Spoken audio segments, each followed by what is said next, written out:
Былыргы былжыктак жылым быралыер бырамаммындатыгыр уруккок суулаак жылым уларыер улагаттыгыр. Алжар кайдага аспы жылым аңарыер. In ancient times, the Middle World was created, the land of people, ancestors of the Sahara, the relatives of the Ai deities.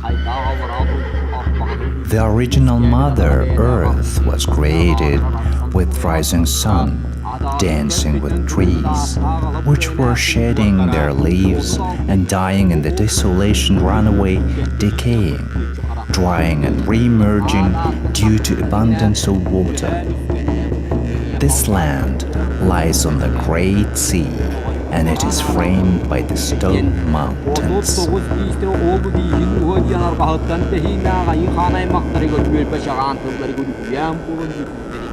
Before the advent of people, the good Ai deities of the upper world, led by the supreme deity Urung Artoyon, were at swords' points with their eternal enemies, Abai. For a long time they fought with spears and hand to hand, but they were all immortal. The vault of heaven wavered because of the battle, stirred up the middle world, spilled the underworld. They decided to agree with each other.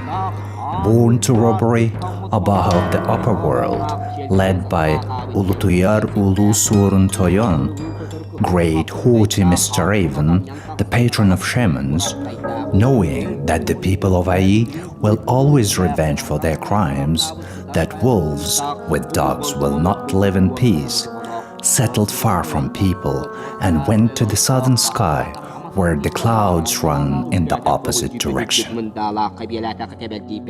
Silent nighttime burglars with fur in their souls, Abbas of the underworld, headed by Arsan Dole, knowing that people will try to catch them up and revenge, and in the darkness of the underworld it will not be easy for people to get to them, they decided to take refuge in the underworld after looting and robbery. Heads of the named three families, the inhabitants of the universe, knowing the integrity of the gods of fate, Odun Bis, Genghis Khan, Dilgatoyon, chose them as judges, the supreme arbiters for inhabitants of all three worlds, who have vowed, punish anyone who tries to undermine the datum axis of the three circling worlds.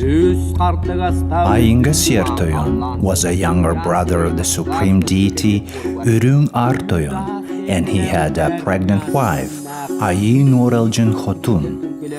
Well before the deadline of a 9-moon period, a baby, laughing and shouting, fell out of the womb. That's how a hero of our olonkho was born. He's of an exuberant disposition. He screams, pounds feet and feasts, threatens to kill the whole world. Frightened grandparents refer to the judge's overlords. The judges send the baby to the underworld, to the judgment seat of three cradles, to the old pythoness Bekçeger Begeluken.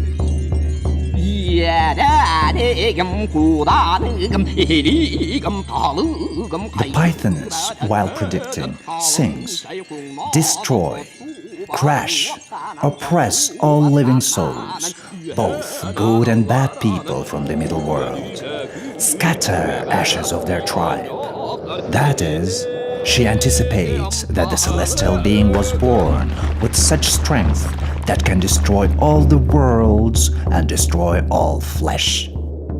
Fearing violent temper of a newborn, the gods ordered to tie him with a magic noose to the octagonal column which is on the Iron Mountain, swirling like a vortex at the edge of white sky.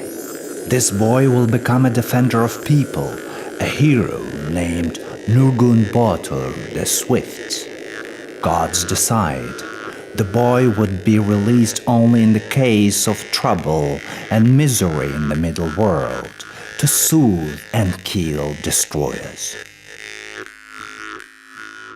The first people of the middle world, sent by the gods from the upper world to the middle, were Sahasarintoyon and his wife, Sabiya Bai Khatun, who are considered to be the forefathers of all future tribes of the Ayi Aymar, as the Yakuts called themselves in Olonkho, the relatives of the Ayi deities.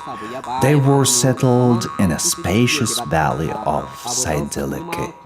When Sabiya Bai Khatun is in labor, she is begging the goddess of childbirth, Ayihit.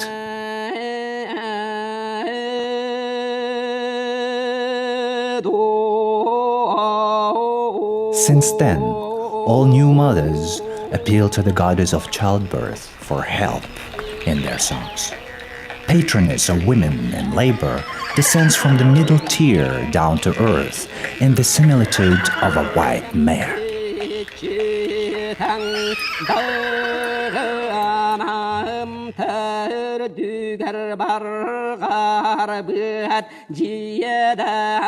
Sabiya Bai Khatun gave birth to twins, a boy and a girl. Ayihit sings Algis, a blessing song.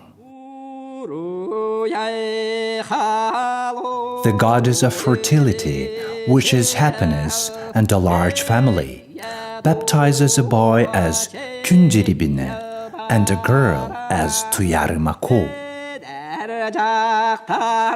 On the third day after the birth, the goddess, again changing into a white mare, departs on a white cloud.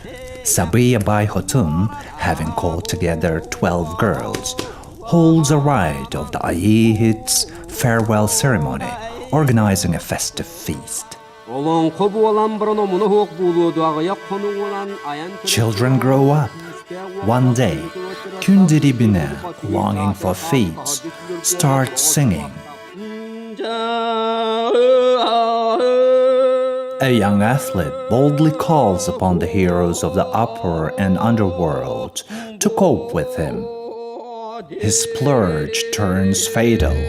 In 3 days, a monster arrives in the similitude of the three-headed dragon, one of the main heroes, fire-breathing Abahe Ot Usutake. He demands a bride, Tuyarimako, who allegedly is predestined for him.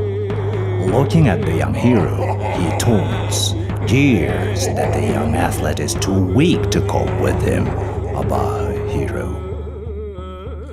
After a short battle, Ot Usutake outfights Kundiribine and kidnaps his sister Tuyarimako. People complain about the Abahe monsters of the underworld to the land spirit An Alakchin Khotun. Having listened to their complaints, Ichi turns to Urung Artoyon for help, and the highest order is given to release Nurgun Botur the Swift to protect the middle world. The supreme deity commands to take Nurgun down to the middle world, to the expanses of the valley, with his sister, Kaladike Aitalinko. Parents are hesitant to send their daughter with Nurgun, who always will be fighting. So they send their daughter together with their youngest son, Urung Olan. The eldest daughter of the Celestials, shaman of the upper world Ayi Umsur Udagan, is coming down to the middle world on a black cloud together with her brother Nurgun. An elder brother, the heavenly warrior Mulju Bere, also on a black cloud comes down with a younger brother Urung Olan and a younger sister Aitalinko to the middle world, to the valley of Kaladike, where they have already built a house. Then Ayi Umsur Udagan sings a loath to depart, Algis.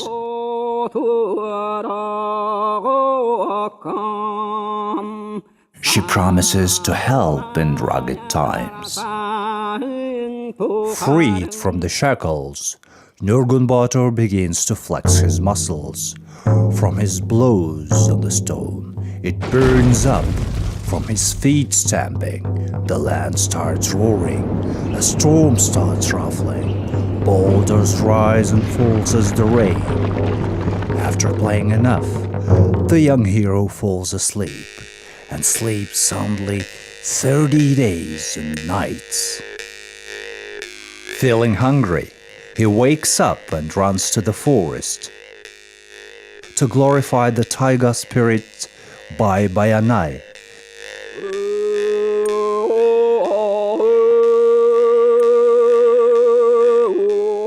he asks the patron of hunting to present him an animal. A cheerful wood spirit, glorified by Bayanai, deeply satisfied with courteous treatment, answers ostentatiously.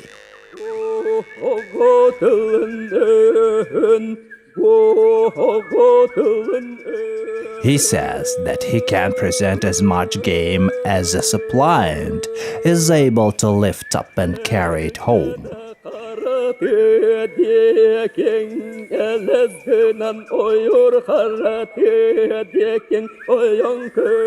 Nurgun, having looked around, catches sight of a huge elk which seems to dare to fight.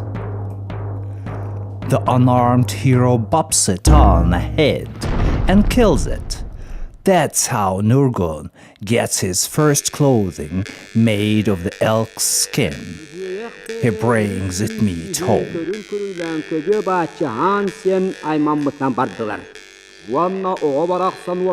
Next morning, Nurgun Botur gets sight of a horse Jurahara sent to him from the heavens. For 30 days, Nurgun Botur has been breaking his horse, which finally recognizes him as a master.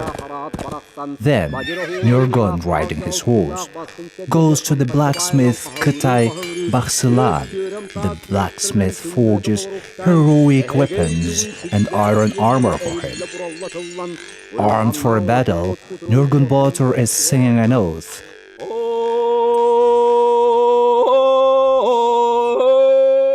Not to have mercy upon enemies, Abase. One morning, Nurgun Botur tells his brother Urung Olan about his dream. In the similitude of a white Siberian crane flew the soul of Tuyarimako, the bride destined to Urung Olan. She cried and begged for help, and Urung Olan immediately sets off to free his bride. Departing, he looks around and sees Ichi of his homeland, An Alakchin, who is making the ritual of divination using a spoon tierech. She foretells defeat to the young athlete. A spoon falls upside down 3 times.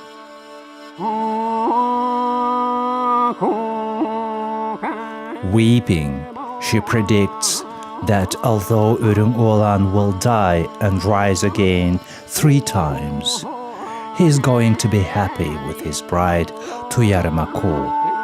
Then the spirit of homeland breastfeeds Urung Olan. It gives him a heroic power.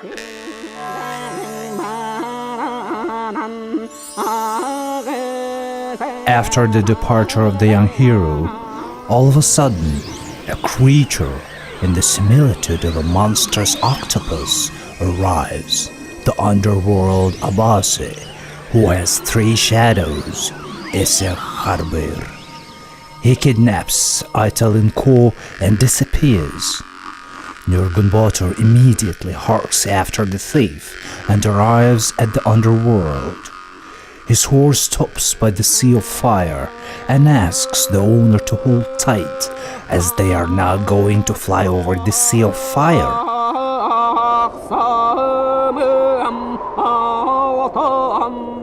Having flown, they hide in ambush.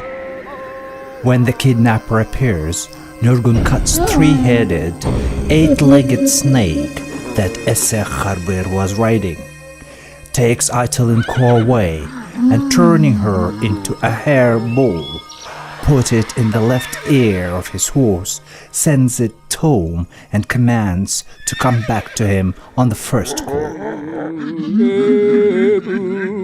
Esarkarbur is annoyed that he could not keep the bride, but still threatens his enemy.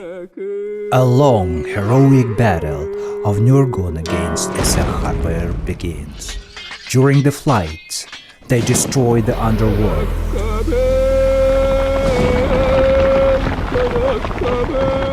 The head of the underworld, Arsan Dolai, addresses the overlords of high heaven. He asks to send 3 heavenly guards so that they could link them both and sending them to the sacred mountain of gold, where the sun and the moon are born, where the young moon lolls behind a silver mountain, where the baby sun plays behind a golden mountain. By a decree of fate, lords of heavenly guards see the heroes off. But even there, the heroes' battle brings destruction.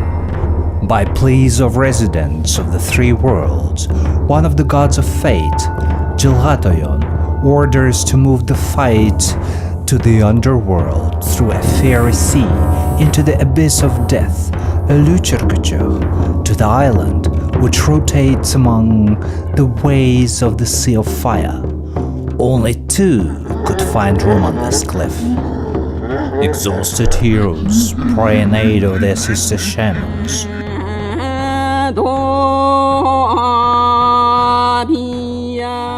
An elder sister of Nurgun's bring Ilge, which makes the hero stronger than before.